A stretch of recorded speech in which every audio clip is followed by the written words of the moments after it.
Detroit. Of course, today is the Martin Luther King Jr. holiday. Here at News 6, we're celebrating his life and legacy. The civil rights leader inspiring millions and leaving us with so many words of wisdom, including this quote: "Forgiveness is not an occasional act, it is a constant attitude." And today, leaders in Orlando held the 31st annual Arthur PAPPY Kennedy Prayer Breakfast. It was held mostly online this year, with some speakers taking the stage at First Baptist Church of Orlando. The breakfast honoring Dr. King as well as Kennedy, Orlando's first African-American city council member. So we're asking you to take one step today to make Central Florida stronger. Let's honor the trailblazers who came before us by writing a bright new chapter for our community and for the Y. In the spirit of giving back, the celebration of Dr. King continues in Orlando with a list of events focused on public service. News 6's Crystal Moyer spent the morning with a group of volunteers working to make a difference in the city.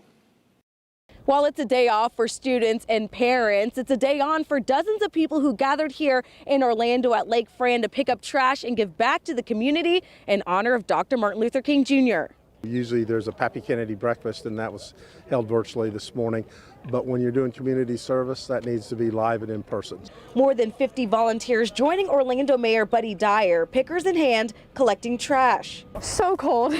Edgewater High School junior Abigail braved the cold to participate in this year's Day of Service.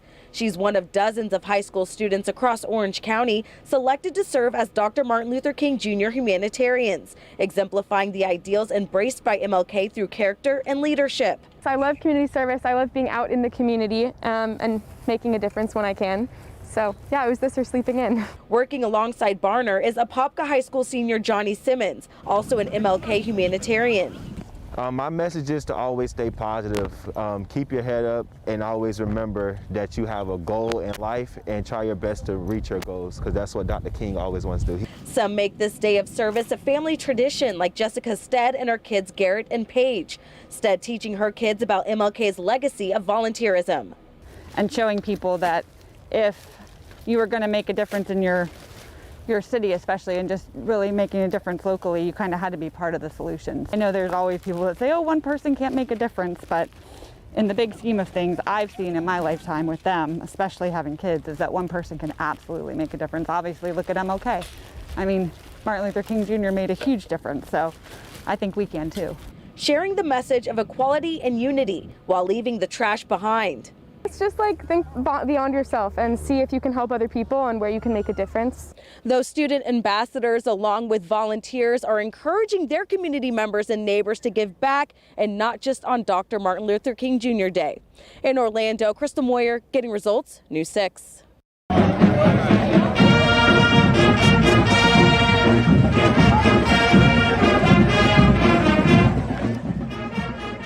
And in Seminole County, the city of Sanford hosting its Martin Luther King Jr. Day celebration with that parade and festival. Parts of First Street and Seminole Boulevard are closed off until 4 o'clock this afternoon.